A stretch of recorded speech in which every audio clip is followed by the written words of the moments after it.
మాజీ MLA doctor Rajaiah చేసిన ఆరోపణలు నిరాధారమైనవని కాంగ్రెస్ పార్టీ నాయకులు విమర్శించారు. రిజర్వ్ ఫారెస్టు అటవీ భూములు కడియం అనుచరులు కడియం అల్లుడు నజీర్ కబ్జా చేయడానికి ప్రయత్నిస్తున్నాడని రాజయ్య ఆరోపణలు చేయడం దొంగ అన్నట్టుగా ఉందన్నారు.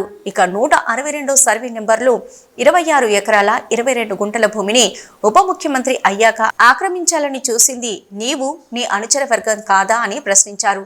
స్టేషన్ గన్పూర్లోని సవారీ కుంటలో 600 గజాల భూమిని కబ్జా నీ తమ్ముడు తాటికొండ సురేష్ కబ్జా చేస్తే రెవెన్యూ వాళ్లు గుర్తించి వెనక్కి తీసుకోవడం నిజం కాదా అన్నారు. తిరుమలనాథ స్వామి దేవాలయ భూమిని ఆక్రమించుకోవాలని చూసింది నీవు నీ అనుచర వర్గమని అంగన్వాడీ టీచర్ల దగ్గర డబ్బులు దండుకుంది నీవు నీ ఎమ్మెల్యే అయ్యాక ప్రతి పనులను డబ్బులు లేకుండా ఎవరికి పనులు కానీ పదవులు కానీ ఇచ్చిన దాఖలాలు లేవని విమర్శించారు.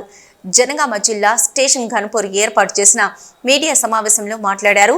సమావేశంలో బ్లాక్ కాంగ్రెస్ అధ్యక్షుడు మంచల ఎల్లయ్య, స్టేషన్ ఘన్పూర్ మండల అధ్యక్షుడు జూలకుంట్ల శిరీష్ రెడ్డి, జాఫర్గఢ్ మండల అధ్యక్షులు, market committee vice chairman Nookala Ailaiah, rural rice millers association అధ్యక్షులు బెల్లేదే వెంకన్న, చీల్పూర్ మండల అధ్యక్షుడు గడ్డమీద సురేష్ పలువురు పాల్గొన్నారు.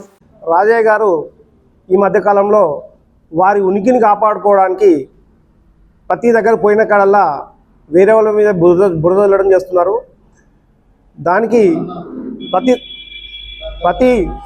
ప్రతి ఎక్కడైనా ఊర్లలో పోయినప్పుడు అక్కడ సమస్య లేకున్నా సమస్య ఉన్న సృష్టించి ఏదో ఒక విషయాన్ని ముందరేసుకొని స్థానికంగా వారి ఉనికిని కాపాడుకోవడానికి ప్రతి ఒక్క ప్రయత్నం చేస్తున్నాడు. వారి ఉనికి అసలు వాళ్ళకు పార్టీలో వాళ్ళ ఉనికి ఏందనే విషయం వారికి గ్రహించలేదు. ఇంతవరకు కూడా వారికి తెలిసి వస్తలేదు కూడా. ఇంతవరకు వారికి ఎమ్మెల్యే సీట్ ఎందుకు ఇవ్వలేదు?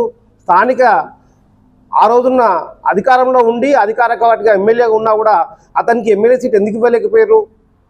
నువ్వు దేవాది ముఖ్యమంత్రి రాజశేఖర్ రెడ్డి భిక్ష వలన 2 సార్లు ఓడిపోయిన నీకు టికెట్ ఇచ్చి ఆదరించి ఎమ్మెల్యే చేస్తే ఈరోజు నువ్వు కాంగ్రెస్ పార్టీ మీద నువ్వు మాట్లాడుతూ ఉన్నావు. నువ్వు కాంగ్రెస్ పార్టీని విమర్శించే హక్కు, కడియం శ్రీగారిని విమర్శించే స్థాయి నీది కాదు రాజయ్య. ఆ రోజు 2 సార్లు ఓడిపోయినా నీకు టికెట్ ఇచ్చి గెలిపిస్తే ఆ రోజు నువ్వు అంగన్వాడీల దగ్గర డబ్బులు తీసుకొని ఆ రిపోర్టు అంతా అప్పుడున్న ప్రభుత్వం కాంగ్రెస్ ప్రభుత్వాన్ని నివేదిక పోతే నిన్ను పార్టీలకు వెళ్ళి సస్పెండ్ చేస్తారనే భయంతో నువ్వు ఆ రోజు పార్టీ ఉద్యమం అని చెప్పి ముసుగులో పార్టీ మారడం జరిగింది. దానికి ఉద్యమ సమయాన్ని నువ్వు పోయి ఏదో ఆ రోజులో ఉన్న పరిస్థితులను, ఆ రోజు ఉన్న టీఆర్ఎస్ గాలి తెలంగాణ ఉద్యమంలో నువ్వేదో గెలిచినావు. నువ్వు ఎమ్మెల్యే అయ్యేంత తోని కాదు. 2 సార్లు ఓడిపోయిన కాంగ్రెస్ పార్టీ టికెట్ ఇచ్చింది. నువ్వు ఈరోజు ఎమ్మెల్యే గారి మీద, ఎంపీ గారి మీద ఆరోపణలు చేసినప్పుడు నీకు కొంచెం అవగాహన ఉండాలి. 30 సంవత్సరాల ధర్మసాగర్లో ప్రెస్ మీట్ పెట్టి అడవిలకు కడియం స్టేజ్ చొరబడ్డని ఒక నిరాధారమైన ఆరోపణలు చేస్తున్నాడు.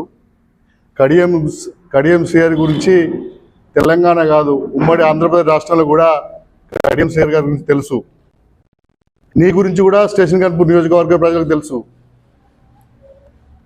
నీ తమ్ముడు సర్పంచ్గా ఉండి స్టేషన్ గన్పూర్లో సవార్కుంట్ల 627/B సర్వే నెంబర్ల 600 గాలు జాగా ఆక్రమించుకున్నాడు. దాన్ని రెవెన్యూ అధికారులు కూలగొట్టిండ్రు. నీకు గుర్తులేదా? నీ తమ్మునికి గుర్తులేదా? మీ తమ్ముడు నువ్వు కలిసి చేసిన అరాచకాలు గన్పూర్లో తక్కువనే అనుకుంటారా? నిన్న ముప్పారం గ్రామంలో మాజీ ఎమ్మెల్యే ప్రెస్ మీట్ పెట్టడం జరిగింది. భీమదేవపల్లి, ఎల్కుర్తి, కొత్తపల్లి, ధర్మసాగర్, వేలేరు మండలంలో ఉన్న గ్రామాలకు సంబంధించిన రెవెన్యూ యాక్ట్ కింద ఉన్న భూమి 3,950 ఎకరాల భూమి గురించి నిన్న రాజయ్య గారు ప్రెస్ మీట్ పెట్టడం జరిగింది. ఈ భూమి అక్కడ ఉన్న కొన్ని రెడ్డి సామాజిక వర్గానికి అక్కడ ఉన్న అసైన్మెంట్ భూముల గురించి జరిగే విషయం మీద అక్కడ వారికి మధ్యలో గొడవలు జరుగుతుంటే ఆ గొడవలలో గవర్నమెంట్ ఇచ్చిన భూమి కొందరికి పట్టా అయిన భూమి విషయంలో సర్వే జరుగుతుంటే ఈ సర్వే కడియం శ్రీహరి గారి అనుచరులు లేకపోతే నజీర్ గారి ప్రమేయం ఉందని తప్పుడు ఆరోపణ చేస్తున్నారు రాజయ్య గారు. నిన్న జరిగినటువంటి మీడియా సమావేశంలో టీఆర్ఎస్ నాయకులు, మాజీ ఎమ్మెల్యే గారు డాక్టర్ తాటికొండ రాజయ్య గారు కాంగ్రెస్ పార్టీపై అవాక్కులు చివాకులై అసలు టీఆర్ఎస్ పార్టీ పూర్తిగా మనుగడ కోల్పోయిందనే ఉద్దేశం మర్చిపోయి ప్రజలలో తిరగలేని పరిస్థితిలో ఉన్న క్రమంలో ఓ మీడియా సమావేశాన్ని ఏర్పాటు చేసి పేదల పక్షపాత అయినటువంటి కాంగ్రెస్ ప్రభుత్వం నీతి నిజాయితీ నిబద్ధత క్రమశిక్షణే పొరవడిక అని చెప్పి నడుస్తున్నటువంటి స్టేషన్ గన్పూర్ మాజీ డిప్యూటీ సీఎం ప్రస్తుత ఎమ్మెల్యే గారైనటువంటి కడియం శ్రీహరిపై బురద జల్లడం చాలా విడ్డూరంగా ఉంది. గుమ్మడికాయ దొంగలంటే భుజాలు తీసుకున్న చందంగా దొంగే దొంగ అని అరిచినట్టుగా డాక్టర్ రాజయ్య గారు మీడియా సమావేశంలో చాలా దుర్మార్గంగా మాట్లాడడం జరిగింది.